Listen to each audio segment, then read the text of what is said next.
Hər vaxtınız xeyir olsun. Gündəlik verilişi efirdədir və siz CBC FM-i dinləyirsiniz. Bizi həmçinin izləmək mümkündür. Bunun üçün CBC FM Azərbaycan YouTube və Facebook səhifələrinə abunə olmağınız kifayətdir.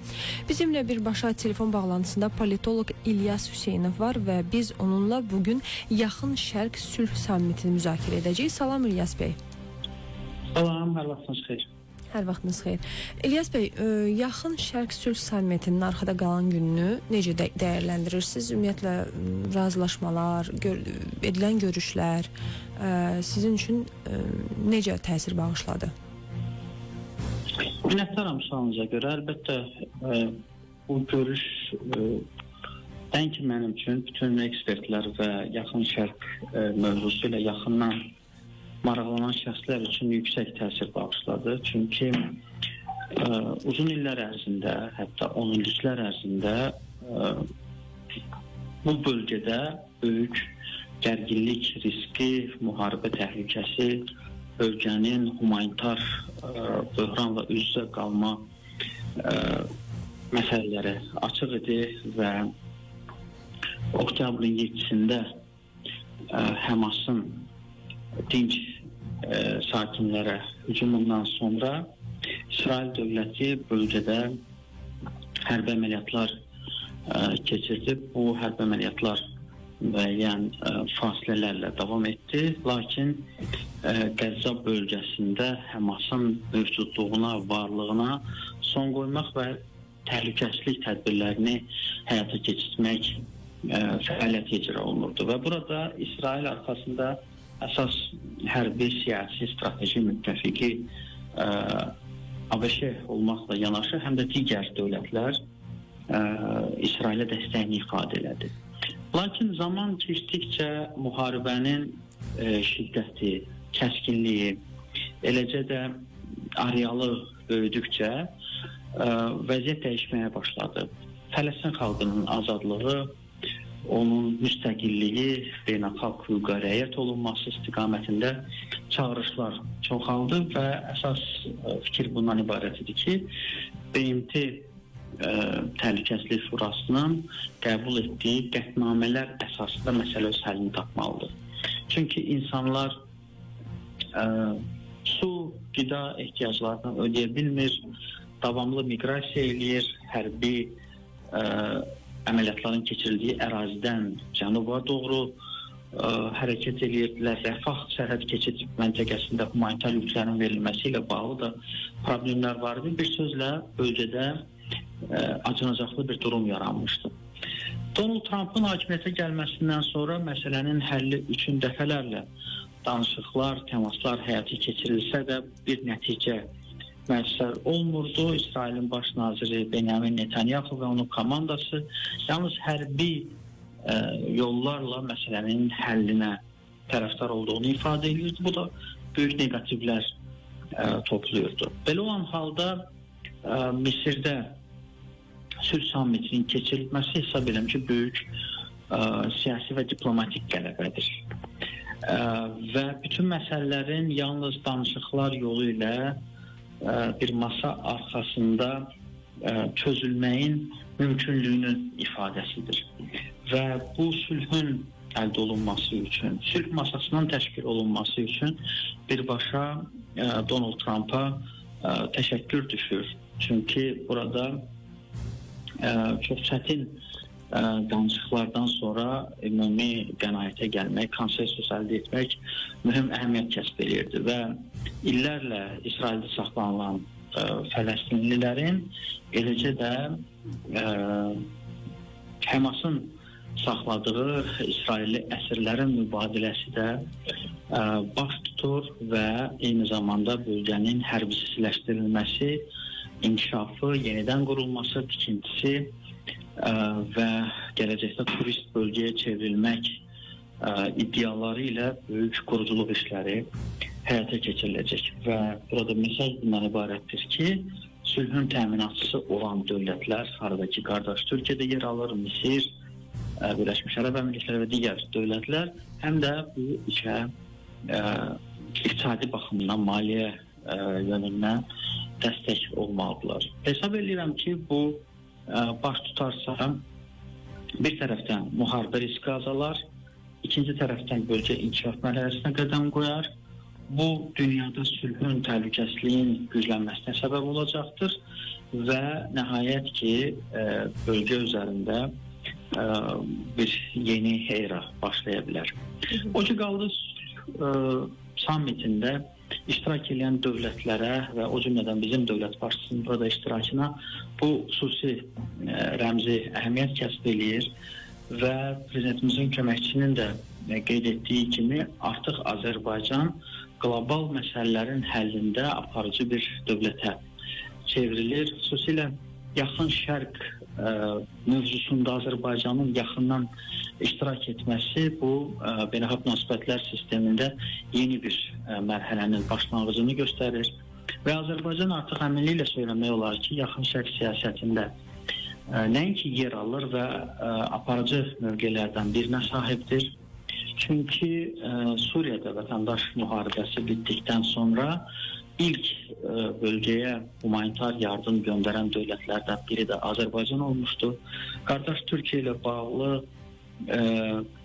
burada yüksək fikirlər söyləmək olar. Çünki Türkiyədə bölgədə davamlı sabitliyin, istiqrarın əldə olunması üçün əlindən gələni etdi və biz də öz xarici siyasətimizdə Türkiyə ilə paralel uyğunluq təşkil edən addımlar attığımıza görə biz də avtomatik olaraq bölgə siyasətində yer almağa başladıq.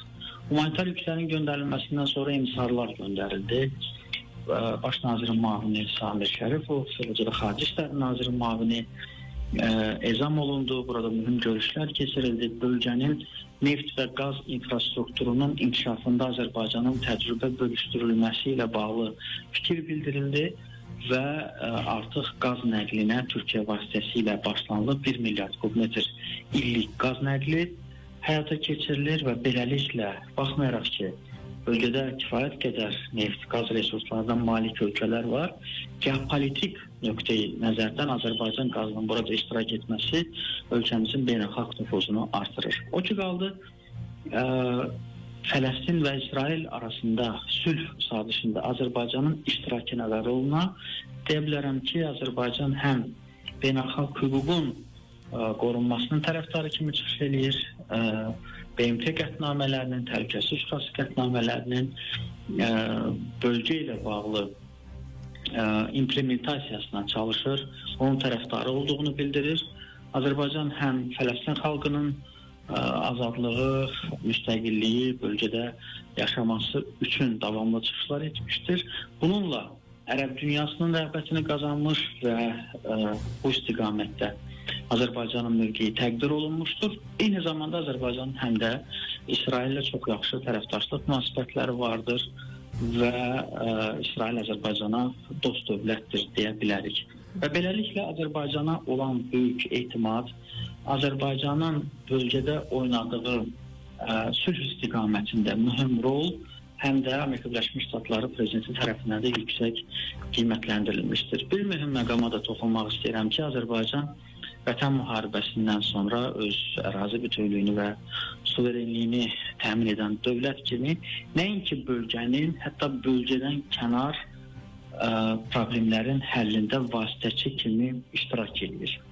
Mühüm Yaxın Şərq siyasətində Azərbaycanın fəal rol oynamasının bir göstəricisi kimi də məsələ Suriyada Bəşər Əsəd rejiminin devrilməsindən sonra Suriya, İsrail və eləcə də İsrail-Türkiyə danışıqlarının keçirilməsi üçün Azərbaycan vasitəçi kimi iştirak edir və bu məsələlər əvvəlki dövrdə qapalı saxlanılırdısa, artıq bu barədə geniş danışılır, açıq danışılır ki, Bakıda mühüm görüşlər keçirilir və Azərbaycan üçün Suriya mövzusunda həm də qardaş Türkiyə və strateji tərəfdaş olan İsraillə ortaq dilin tapılması, konsensusun əldə edilməsi Bakı üçün əhəmiyyət kəsb edir. Və beləliklə bölgə siyasətində getdikcə artan nüfuza malik olan Azərbaycan həm də İsrail və Fələstin arasında da danışıqların keçirilməsində mühüm periodda fəal rol alır. Hesab edirəm ki, bu danışıqların nəticəsi olaraq əldə olunan razılaşmaların, imzalanan sənədlərin yerinə yetirilməsi önəmlidir. Bundan öncə də müxtəlif görüşlər olub, danışıqlar keçirilib, sənədlər razılaşdırılıb, lakin zaman ötdükcə onların yerinə yetirilməsində problemlər yaranıb. Bax, hesab edirəm ki, bu əldə olunan razılaşmaların tam, geniş, dolğun formada yerinə yetirilməsi əhəmiyyətlidir və eləcə də burada həm iştirakçı dövlətlər, həm zəmanətçi dövlətlər bu məsələlərin implementasiyasında nəzarətçi fəal şəkildə rol almalıdırlar. Bu Azərbaycanın xarici siyasətinə də müsbət töhfələr verir. Görüş əsnasında keçirilmiş danışıqlar, kulvarlarda görüşlər önəmlidir və Ermənistanın baş naziri Nikol Paşinyan da bu görüşlərdə iştirak edirdi. İlyas bəy, üzr istəyirəm. Elə növbəti sualım bu barədə olacaq ki, bax, Azərbaycana bunun müsbət təsiri necə olacaq? Kullarlarda olan bəzi görüşlərdən artıq xəbərimiz var, qısa videolardan, amma bəzilərindən yəqin ki, xəbərimiz yoxdur. Müzakirə olunan ciddi məsələləri biz eşidə bilmərik bəlkə də, yəni orada olanlar bilir ancaq. Amma bütün bunların Azərbaycanın gələcək siyasətinə, xarici siyasətinə, daxildə olan iqtisadi məsələlərə təsiri mütləq ki olacaqdır. Nə cür görürsünüz bunu? Müxtəlif ölkələrlə olan münasibətlərə və ümumiyyətlə Misirlə bağlı, ələlxüsus Misir dəvət edib Azərbaycan prezidentini. Bax, bu ölkələr arasında münasibətlərə necə təsir edəcək?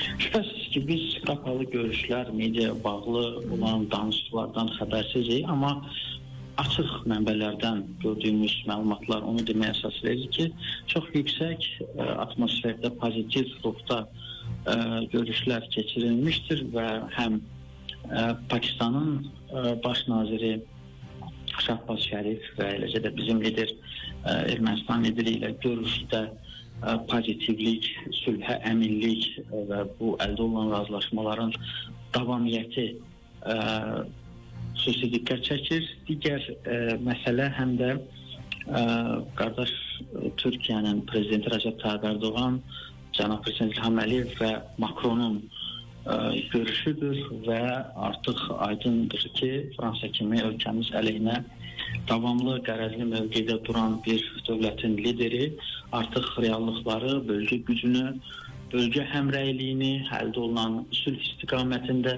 böyük nailiyyəti qəbul edir, onunla barışır və nəinki Misirdə, hətta bundan öncə Avropa Siyasi Birliyinin Danimarkanın paytaxtı Kopenhagendə keçirilən sammitində Azərbaycan və Fransa nümayəndə heyətlərinin görüşü baş tutmuşdu. Eyni zamanda Niderlandın da Azərbaycan nümayəndə heyəti ilə birgə görüşü tarixi əhəmiyyət kəsb edir. Yəni, Vaşinqtonda 8 avqustda Azərbaycan və Ermənistan arasında əldə olunan razılaşmadan sonra artıq mühüm geosiyasi mərkəzlər bölgə üzərində olan o konfliktləri, ziddiyyətləri kənara qoyaraq yeni mərhələnin başlandığının fərqindədirlər.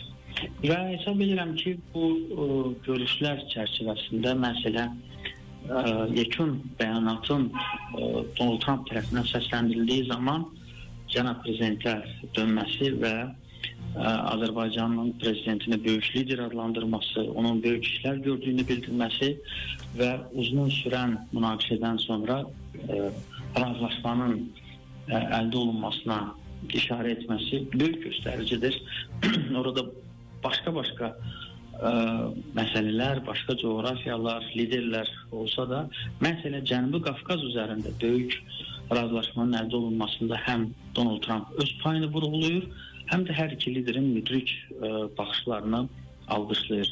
Və hesab edirəm ki, hər beynəlxalq məsələnin çözülməsində Azərbaycanın rolunun ifadə olunması, liderimizin böyük siyasətçi olduğuna işarə edilməsi Azərbaycanın əlbəttə beynəlxalq nüfuzunu artırır. Çünki bu görüş dünyada böyük diqqət mərkəzində idi.